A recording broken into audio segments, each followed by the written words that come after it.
Am I on? Good morning. Hi, everyone. Thank you for joining us today. Representative Bowman and I are delighted to be able to have what we think is going to be an important conversation as we look upon this summer break for our children. We're particularly concerned about what's happening with our COVID-19 bereaved children, knowing that the summer is a lot of free time, a lot of unstructured time, not a lot of opportunities to be in a school environment. We want to make sure that we are addressing their bereavement and their needs. We also know that this is a very trying time for all children for this summer. Just the safety and security of them, either in school or in their communities, is so heightened by what we've been seeing so much most recently with all this gun violence that just breaks our heart. So I'm delighted to be here to kind of engage in this conversation with the congressman and with you as experts working in this field, dedicating your life, your work, your intellect, and your research into helping us find our way on behalf of our children. Um, Want to just make this as a quick opening statement because I understand that my colleague and my partner, Representative Bowman, only has a very hard stop here. So before introducing our panel, I'd like to first thank the panel for coming. I'd like to introduce Rep Bowman for his opening comments and then turn to our panel discussion. Thank you so much, Congresswoman Watson Coleman, for your continued and steadfast leadership advocating for children who have lost a parent or caregiver during COVID and due to COVID. I first want to identify as a bereaved adult. I lost my mom to COVID on Valentine's Day in 2021. And I have not had time to process or fully grieve or really understand what happened to her and to a million people across our country and millions around the world.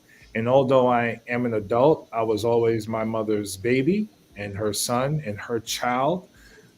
So I can only imagine what children who are still developing and their little brains are still developing are going through as they deal with the loss of a parent. Every day we face so much pressure as a society to quote unquote move on from COVID. But for so many of our youth, they have experienced a traumatic loss at such a formative time in their lives. When those formative childhood experiences include adverse childhood experiences or ACEs, such as the death of a parent or caregiver, we know that a child's brain and body are changed in ways that are linked to poor health and learning outcomes later in life, especially when there's not the proper intervention and response. Without reliable supports in place to support our kids, that stress can quickly turn toxic. As the richest nation in the world, there's no doubt that we have the resources to show up and be there for our children holistically and meaningfully. It is a matter of prioritizing COVID bereaved children in our budget at the federal, state, and local levels. I'm proud to partner with the Congresswoman in making sure we do just that in Congress. In the face of such pervasive loss and trauma, I call back to my educator roots and am deeply resolved that we must see our public schools as community hubs, even community health centers that can centralize access to wraparound supports. And we must fund and support our public schools accordingly. We are grateful to be joined today by experts today who Congresswoman Watson Coleman will now introduce. Thank you, Congressman. It is my honor to introduce three people who I think will contribute to this discussion in a very profound way. Not only from what to expect from our children, what to look for, what lessons we've learned, and what kind of resources do we need to engage in to ensure their greatest safety and security, and the ability to get through their grieving so that they can uh, continue to grow, to be able to learn, to be productive, and to be healthy. First, we have Dr. Catherine Jaynes, who leads the Collaboratives Initiative to support COVID bereaved children and is a partner at Cicero Group, a privately held global management consulting firm. Dr. Jaynes leads organizations by developing robust strategies and providing guidance that improves outcomes. She intuitively understands the engagement and experience required to help nonprofits, corporations, and philanthropists navigate challenging systems to measure program effectiveness and leverage data. And as an inspirational leader, she builds on research to create narratives that translate complex challenges into actions that help prominent leaders engage in their stakeholders. Delighted to have you, Dr. Jaynes. Thanks so much. Next, thank you. Next is Ms. Vicki Jay. Ms. Jay currently serves as the Chief Executive Officer for the National Alliance for Grieving Children. Her career in hospice and death care spans 25 years, championing services for individuals and families before and after a life-altering event. Career highlights include founder and executive director of Rays of Hope Children's Grief Center in Midland, Texas, interim director for Hospice of Midland. Ms. Jay is recognized for her role in children's advocacy and her public speaking and community education strengths. She's received many awards and recognitions for her work with nonprofits and in the field of bereavement, including the National Jefferson Award for Community Service, a prestigious national recognition honoring community and public volunteerism in America. Finally, we have Dr. Nicole Brown. Dr. Brown is a general pediatrician and health services researcher and is the Chief Health Officer of Strong Children Wellness, a new pediatric primary care practice network that reverse integrates comprehensive pediatric care into existing child and family serving behavioral health and social service organization. Dr. Brown formerly served as assistant professor in the Division of Academic General Pediatrics at the Children's Hospital at Montefiore, Albert Einstein College of Medicine. Her research and professional interests center on enhancing care and service coordination for children who have experienced trauma and those with chronic mental health needs in the pediatric primary care setting. She completed medical school University School of Medicine and her pediatric internship and residency at Johns Hopkins Hospital. And she obtained a master's in health sciences as a Robert Wood Johnson Foundation clinical scholar at Yale School of Medicine. I want to thank each of you for joining us. It is clear just by reading your bios that we certainly have three very, very appropriate experts and scholars in this field. And with that, I'd like to yield to my colleague, Rep. Bowman, who can initiate our discussion and Q&A here. Thank you so much, Representative Watson Coleman. Before I get to the questions, Representative, I want to share with you that Dr. Nicole Brown is a mentor of mine. And I met her many years ago as a middle school principal to discuss and learn more about the intersection between education and healthcare. So I know I'm going to fall in love with Catherine and Vicki, but I'm already in love with Dr. Brown. I want to say that publicly. So my first question is for Dr. Jaynes. The COVID Collaborative released a report late last year on COVID-19 bereaved children. Could you summarize the findings of this report? Has anything changed since that report was released in December? Yeah, so thank you so much, both Representative Bowman and Watson Coleman, for your leadership on this issue. We are grateful for the attention you're bringing and for this panel. The Hidden Pain report was designed to bring attention to the magnitude of the issue and offer solutions and recommendations. The data that it released in December, we have updated. We're now at over 217,000 children have lost a parent or caregiver in the last 28 months since the start of the pandemic. We know that about 17,000 of those children have been orphaned, meaning that they no longer have a parent or caregiver in their home. The loss by age is not equal. We know that 50% of caregiver loss has been impacted among elementary and middle school students. We also know that race and ethnicity play a large part in the loss, with Black and Hispanic children at more than 2 times the rate of loss than white children. We know the loss is concentrated in about 6 states, both Arizona, California, Florida, Georgia, New York, and Texas. And we know that the District of Columbia has had the widest disparities of caregiver loss, where Black and Hispanic children have a loss at a rate of 10 to 15 times that of the white counterparts. We know that in the report, we offered hope. We know that the grief process, and the experts both on this panel will talk more, but that grief can be a normal process with the right supports. We know that about 5 to 10% of the children may need extra support, but we also know the consequences of not supporting these children through their grief journey can persist through a child's lifetime. There is evidence of interventions and supports that are available to the community and to schools. We know that peer supports, grief camps, and mentoring are among the top. And I think one of the most important pieces that the report pointed out is that there's no systematic way to identify these children. There's not a federal, state, or local database or administrative data set that will alert both the social and community sectors that these children have lost a parent or caregiver and that additional support may be needed.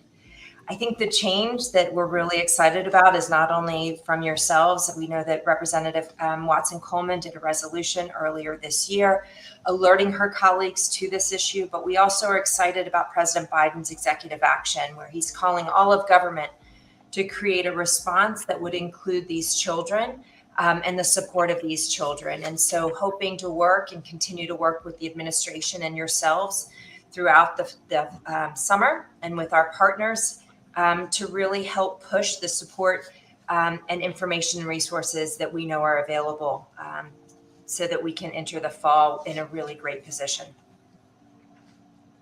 Thank you so much for that. I want to move now to Ms. Jay.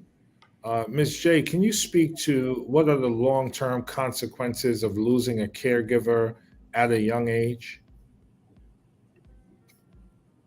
I believe you're on mute.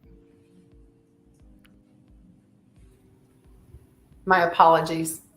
First, I just want to thank both of you for recognizing the need to have this conversation and to take action. So thank you on behalf of the kids.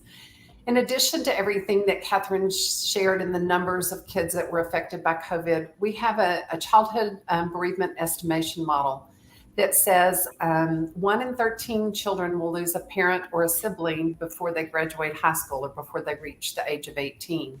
That's 5.6 million kids that are affected, including those that are affected directly by COVID loss. These kids need our support. The question is, what impact does this have on their long-term life? And it definitely does. It's not whether you've had the loss, it's what you've been allowed to do with it, or permission, or been supported. I think we have some really strong statistics that say that many people that are on death row that have made bad decisions in their life and chosen inappropriate coping mechanisms have had a loss as a child that was unresolved or unaddressed. And so, the idea that kids need support, there is also statistics that say that when support is given to a child, it builds resiliency. So when they have someone in their life that acknowledges that they have had a loss and that loss needs to be addressed, and they feel supported through that loss, then their resiliency only builds. it's truly not whether you've had the loss, because we are all going to experience loss, unfortunately. As Rep Bowman said, as an adult, loss hurts, and we need space and activity to be able to deal with that loss. So the plea is that let's recognize that it's much easier to support a young child than it is to fix a broken adult. And so the cost of inaction is huge. Thank you so much for that. Dr. Brown, can you speak to how trauma presents itself in children and young adults? And can you speak particularly to the health impacts overall? Absolutely. So, first, I just want to echo the other speakers and thank both representatives for inviting me, convening this panel, and for your work on this really critically important issue and need. So, I do want to say that there's often this misperception that children, especially young children, don't grieve and experience trauma from a significant loss or other traumatic event, and that they may be too, quote, cognitively immature or to understand or remember, or that even if they might be distressed, that they're resilient and can recover quickly. But trauma is absolutely real, and the effects vary according to age and stage of development.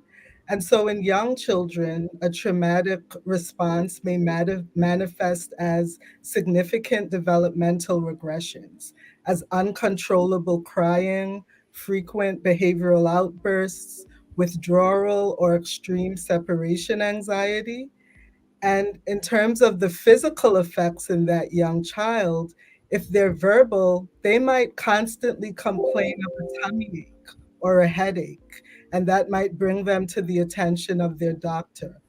Or if it's a really young infant or a toddler, their eating patterns may change. And this could lead to weight loss and poor growth, a condition that we call, as pediatricians, failure to thrive. In older kids and adolescents, you may see social withdrawal. You may see symptoms of depression and anxiety manifest, including expression of suicidal thoughts. And you might see aggressive behaviors or risk-taking behaviors. And as far as the physical health manifestations of all of those, some of the risk-taking behaviors might include substance use or sexual activity that places them at risk for sexually transmitted infections or an unplanned pregnancy. And so, for all children, regardless of age, the chronic toxic stress response that follows a significant trauma, like the death of a caregiver or loved one, causes persistent elevations in certain hormones in the body, especially cortisol. And if those high levels of hormones like cortisol remain unchecked and unbuffered, it can cause persistent inflammation in the body and really exact a wear and tear of various organ systems, especially of the brain. And this leads to developmental delays, behavioral and emotional issues, as well as chronic conditions such as asthma, chronic heart disease, and diabetes later in life. Dr. Brown, it's so important, and thank you to everyone for your responses and for sharing. It's so important, Dr. Brown, for other family members to have the education and be educated on the impact that the loss of a parent and other complex traumas have on our children, so that they can be better prepared to respond to the children's changes in the home. And it's so important for educators to be aware and educated of everything you just described as well. I now would like to pass it to Representative Watson Coleman to ask a few additional questions. Thank you. And thank you for the information that you all have shared with us. I think it was you, Miss Jay, that talked about additional, there's extra support out there in some places for children who are bereaved. Yes, ma'am. because of the, okay, how widespread is this? You're talking about 217,000 children minimally. How widespread is this kind of support? So we're a membership organization of people that provide bereavement support to children and their families. We have 1,500 members across the United States who are poised and ready to support children and their adults. You can't just support the kids without supporting their, caregiver and their own support systems. So that includes direct services to the kids. It includes training for schools and, personnel that interact directly with kids. So we have, we had these children who've been isolated, and then during that isolation period, lost a parent, a caregiver, to COVID. Then we opened up, and at least our children are in schools. I'm not sure if schools are really equipped to tackle this situation either, and how the grief is manifested. Are educators being educated on what to look for, and recognizing that some of this behavior that they may have determined to be of a different reason might very well be related to this, and the response should be different accordingly. But we also got the summertime now with even less structure. So what should families be doing and communities to help our children who are grieving to overcome any sense of isolation and to work through this in a more unstructured? What should we be providing? What should be provided to them? What do they need? Let me start with you, Dr. Brown, and then I would like to hear that response from Dr. Jaynes and Ms. Jay. Think you're on mute. Think you're still on mute. I'm so sorry about that. So there are a number of things that we can be doing. I think the first step is for educators, for parents, for other people in that child's ecosystem to recognize that the child might be having a traumatic grief response. And so, as Representative Bowman alluded to, really understanding what trauma looks like in children across development and age is critically important. And once a concern is identified, connecting that child and the parent to trauma-focused therapy and other trauma-informed services that are evidence-based and offer not only effective child-focused supports, but the family skills training that parents need and other caregivers and family members need to help that child to continue to cope with traumatic grief is critical. And caregivers and extended family members really need to be a part of this picture. They themselves may be showing signs and symptoms of traumatic stress. And so those needs need to be addressed in order for that child to thrive as well.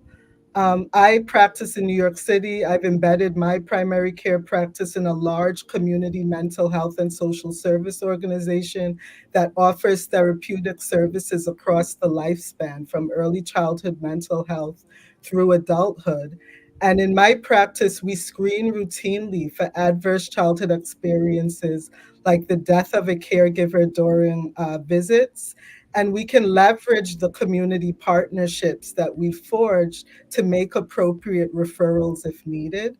I just quickly want to add that it's very important to also screen for social needs.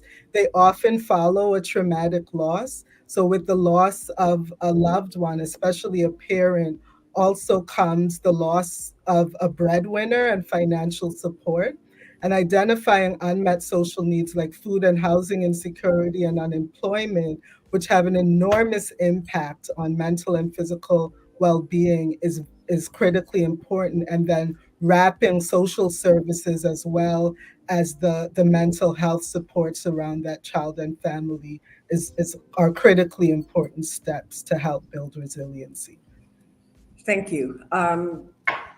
Dr. Jaynes or Miss Jay, do you have anything you want to add to that? I mean, I think the only piece that I would add is that we at the collaborative are trying very hard to push the resources that Dr. Brown and Vicki are speaking to. We too believe it's hugely important for individuals who have lost in their family to know that there are some federal resources that are available that will help them through this period. But also that there are great screening tools and there are great as Vicki knows on her website, videos for parents, for caregivers, for community members, and we must remember the large role that our faith-based leaders can play in helping and supporting families as they go through this. You know, I think it's really important in terms of the faith-based community, particularly for the minority families and some families that just don't have the kind of access to the internet and to Miss Jay's website, et cetera, because we may have things available, but the people who most need them, particularly those who were representative of lower socioeconomic families and or very rural areas, you know, how do we get to them? The faith-based community is very important, and as is other communities. And Miss Jay, I wonder if you could speak to how you all are accessing those very difficult areas. That's exactly what I'd like to speak to. Sorry.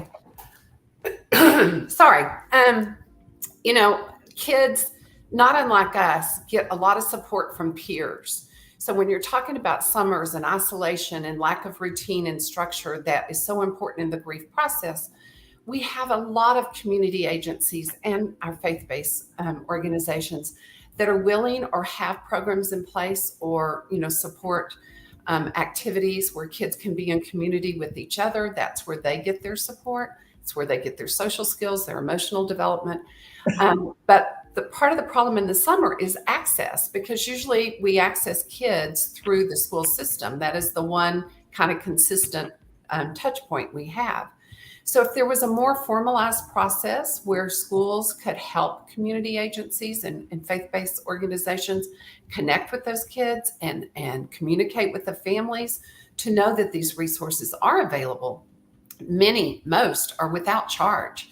So there's not a barrier there. The barrier is getting access to the kids to let them know that these services are available for them and their families.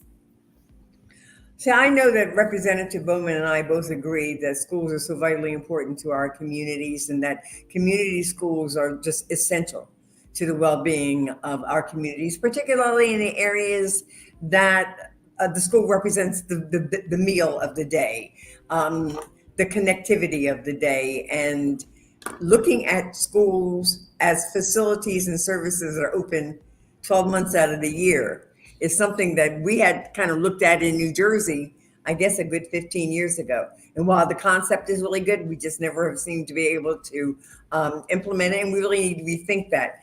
With that, I wanted to shoot it back over to my partner here, Rep. Bowman, to query us on some more questions so we can get some more information. Absolutely. Thank you so much. And you know, we're fighting every year to bring more funding to community schools for this particular reason, you know, and as we look at so many things happening in our society, the rise in violence, the rise in self-harm, the rise in many other areas, we have to continue to look at the trauma that is going untreated, and community schools are a big part of that. Dr. Brown, some of your work identified that children diagnosed with ADHD also experience markedly higher levels of poverty, divorce, violence, and family substance abuse. Many of the signs that suggest ADHD could also be responses to significant trauma. With the increase in children experiencing the loss of a caregiver due to the pandemic, what should families and communities do to ensure children are provided the proper and appropriate care for their needs as time with their children may increase during summer break? Now, before we even go to the summer break piece, let's take the summer break out. Let's talk about schools, right? Because you and I both know schools see certain behaviors, They'll evaluate the kid for special education. The kid is placed in special education, diagnosed with ADHD, maybe put on medication, never get into the root cause of the problem, which is the trauma. So just speak there to what schools should be thinking and doing and the role they play in supporting grieving children. That's right. So you're absolutely right that it can often be really difficult to tease apart ADHD symptoms from symptoms of trauma because of how much these symptoms overlap. And so, again, it's important for families, for teachers in schools to really recognize red flag symptoms of both, and then outreach to trusted professionals who can help tease those two things apart. And so, first it starts with identification and correctly identifying what it is that the child is challenged with. And, I'm a pediatrician, and so I'm going to put in a shameless plug for our work. Your child's pediatrician is a trusted partner with schools. We can often initiate the screening tests, ADHD screenings, trauma screening, and other behavioral screenings, and rule out other medical conditions that might mimic trauma or ADHD, and then make referrals to therapists and other professionals with expertise in trauma screening and treatment, as well as with expertise in ADHD management. And we can share those findings with school personnel so that we can sort of co-create with the family a management plan together. And that's really what should happen in an ideal world. Educational program modifications can be done in collaboration with your child's school, such as a 504 plan or modifications to an IEP. And again, a child's pediatric provider plays a pivotal role in making those recommendations so that a child can get those supports. Before I pass it, thank you, Dr. Brown. Before I pass it back to Representative Watson Coleman, Ms. Jay, can you also speak to the role schools play in supporting grieving children? Absolutely. Obviously they spend the most time there perhaps of any other place they are. So most schools have a social emotional curriculum or guidelines or standards. They often get pushed aside in recognition of academic standards because we test for academic standards and we don't necessarily test or have any kind of meter for the social emotional. So just making space for that is very, very important. The other thing I think, in addition to what has already been mentioned, is it's not a one and done. So because the child experienced a loss now in 2022 at the age of 8 or 10 or 12 or whatever, that goes with them, that follows them throughout their childhood. And what we know about children's grief is they kind of go back and revisit their grief process at every developmental age. So it's important that schools recognize and have an individualized bereavement plan that follows the child throughout their school curriculum or time at school, so that we know what their kind of, I don't want to use the word trigger, but their kind of points of concern might be each year after year.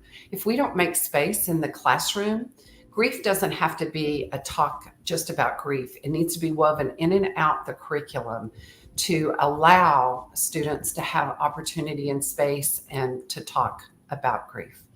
They also need to know that the school is there to support them and there's not a gatekeeper. So many times we as adults, we're uncomfortable with grief or with talking about death. And so therefore we assume that we're the gatekeeper. We have a picture of what that should look like. If schools would give permission to the kids to seek help when they need it, go see the counselor when they need to see the counselor, without the teacher being the gatekeeper on the student's behaviors. Thank you so much. Ms. Watson Coleman, back to you. Yeah, thank you. I want to follow up on this a little bit because, we've had 2 years now where the schools have had this need to deal with this situation. So I'm wondering, is a transition actually taking place? Are the educators, are the administrators getting the kind of coaching and teaching and training that they need in order to be able to deal with what we're experiencing with these bereaved children? Are the resources there? You've spoken eloquently, all of you, as to the kinds of problems that we have and the things that we need. But realistically, tell me, are you finding that those resources and that training and that sensitivity and that ability and that capacity actually exists? I would love to speak to that. I would just say that there's two things I think that it would be very, very helpful. And one is that our teachers are trained. Our teachers are grieving many times alongside the kids. They have their own personal grief, or they're grieving alongside the kids as they're going through it. So we need to support our teachers, number one. And then number two, we need to train our teachers. Give them an understanding. Like I said, we're not comfortable as adults with the topic, so we want to shield kids from it. And rather than that, we need to normalize the topic and make it part of something that everybody's comfortable about. Not only the symptoms and signs that we see, but also just making it a part of our world in schools. The second thing is, we don't provide enough training for the teachers, but we are very dependent upon our counselors. And our counselors serve so many roles in the school that they really don't get to counsel. Many times they are more career awareness, scheduling, testing. I think that there's some statistics that say that we need a ratio of 1 to 200 really counselors in our schools to deal with counseling issues. And right now, I think it's 1 to 400 students. So we're halfway what we need to be. Plus, they're dual people because they're doing the counseling as well as the career awareness or training. We need to let our counselors be counselors and provide the others in another means. So when I was in school, the counselor was an academic counselor. May not be the best, but that's what the focus was. And so is there now this professional development available to both counselors and teachers to deal with what is an expanded need Absolutely. for our school environment now? Absolutely. The people in our field have developed training programs for school districts. So they go in Dallas ISD in Texas is now going through a full district-wide training on how to support each other and how to support our students and their families. Do we know whether or not there is that similar things happening across the country? Or are you just It is not. I see Dr. Jaynes going. It is not. One of the things I think that both Mr. Bowman and I want to take away from this is what should we be advocating for specifically down here? Dr. Jaynes? No, I was shaking my head because I'm a student of Vicki's, and I'm actually in Dallas, and so have been working with Julie Kaplow, and she's working with the Dallas ISD. And what we know is that we're hoping the results will be obvious and that this is something that we can bring to you and your colleagues as a possible solution to really help. To Vicki's point, the number of teachers and counselors who already, as we know in the last 2 years, have had so much on their plate, whether school is in session, out of session, vaccinations, and now grief. And so really finding ways to support them and for them to have the screeners that are necessary to identify if a child needs more support than what's able to be offered in the school building. Then let me just ask all three of you really quickly, just to inform us, what is it specifically that the federal government should do in this moment? Is it just give money? Is it direct whatever, is it specific kind of training grants? What is it that we could do from the federal government that would be helpful in this space? And can I start with you, Dr. Brown, and go to you, Dr. Jaynes, and then to you, Miss Jay? So, I think as Congressman Bowman stated earlier in the conversation and others, schools should really be community hubs where healing can happen. And that requires targeted funding, as Ms. Jay brought up, for more mental health resources, including counselors and therapists, as well as other holistic practitioners that can promote different and multimodal strategies around effectively coping with profound loss. And then training is critically important for identifying concerns and needs in children. So, training around how toxic stress and trauma impacts the brain and body for teachers and for other school personnel. Um, Not just the mental health consequences, but the physical health consequences that I spoke to earlier, I think is critically important. And then training around what services and supports exist in the community. If you see a child challenged by these issues, how do you make referrals? And then finally, I would add the cross system collaboration and communication is key. Even though children spend the bulk of their days in schools and they play such pivotal roles in children's lives, they also visit their pediatricians. They also see outside therapists in the community weekly. And those actors in the child's life have a wealth of information to share with teachers, with counselors in the school, and other folks that can effectively provide a more wraparound, more holistic treatment plan for that child. There are so many children, though, that come from families and communities that don't have that kind of access, though. And we have found from some of the work that we've been doing in the whole mental health area, particularly as it relates to minority communities, that there aren't enough culturally competent practitioners in those fields. I just sort of wanted to put that in, but Dr. Jaynes and Ms. Jay, and then I'm going to turn it over to Mr. Bowman to give you all a chance to have your final word. No, thank you so much. I think one of the key roles that you both can play is that of making this issue more well known and the magnitude more well known.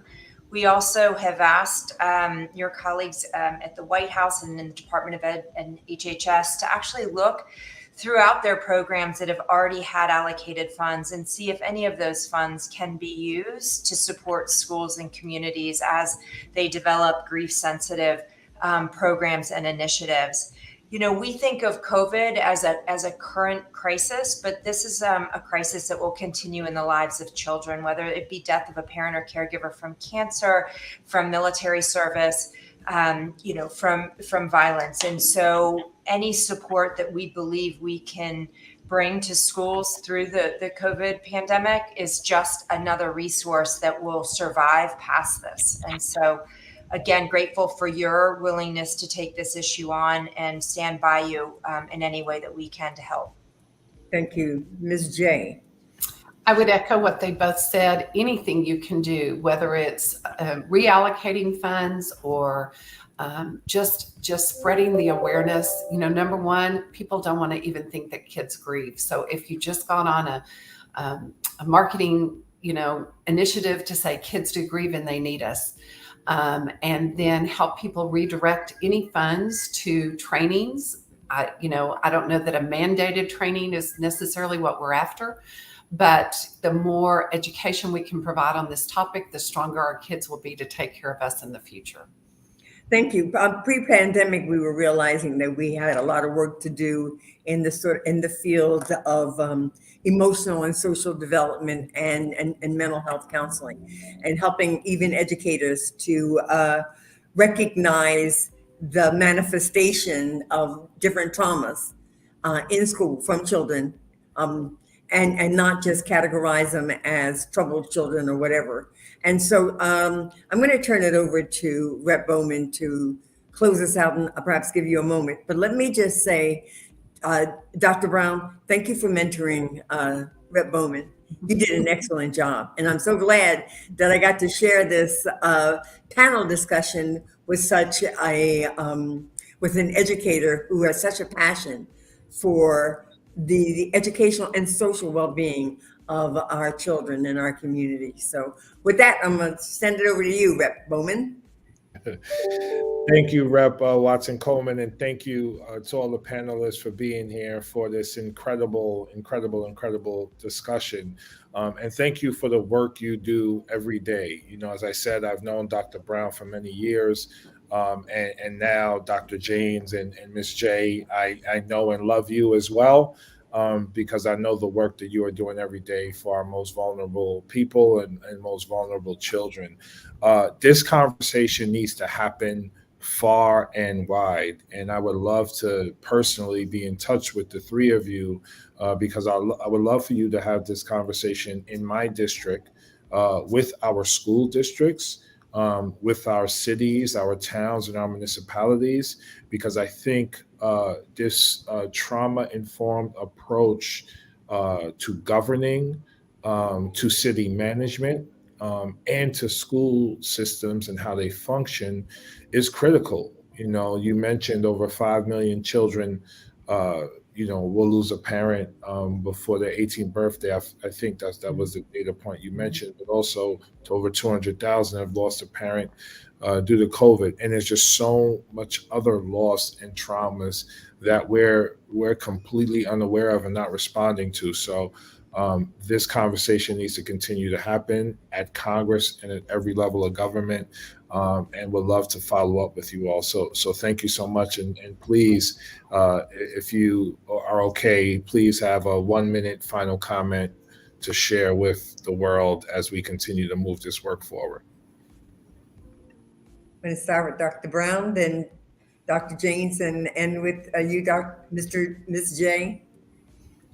So I'll just say that, as was mentioned at the outset of our discussion, resiliency is possible. And although loss stays with children and they carry it, they are what we call, their brains are what we call plastic. They can recover from serious traumatic events. And that happens when they have the buffers and supports wrapped around them in order to get through difficult circumstances. And so I really appreciate the work that you both are doing and others to get children through one of the most difficult times in their lives. These past 2 years have been really, really, really challenging for children. And just knowing that there are folks out there committed to getting them through it, to ensuring resiliency, makes me very hopeful and encouraged. So thank you. Thank you. And I would just add to everything that's been said. This crisis is exactly what we as Americans rise to the occasion. And as we know, the numbers are increasing and the pandemic isn't over. We know that as Americans, we have an obligation to help these children and to put our best foot forward so that they have the opportunity to have a successful life and not have the loss of a parent or caregiver in this instance be the reason that they don't fulfill their destiny. And so I am grateful for you both. And I stand with you, Representative Bowman and Watson Coleman, to do whatever is possible to continue this conversation. Thank you. I would echo the same. I would also say, besides the crisis, beyond the crisis that our nation has faced with this pandemic, we still have 1 in 13 children in each classroom. That's 2 kids per normal size classroom that will lose a parent or a sibling before they reach graduation. So in honor of them, I hope we can use this crisis to set things in motion to create a more socially, emotionally stable community for our kids going forward. I applaud your interest, and I too, like Dr. Jaynes just said, will stand with you in any way to fight the fight to get the kids what they deserve. Our mission with my organization is that no child should have to grieve alone. And so thank you for joining us in that mission. Thank you very much. I want to piggyback on Rep. Bowman's invitation to have this discussion in his district. I'd like to have it in mine as well. Thank you, and God bless you in the work that you do. Thank you. Thank you.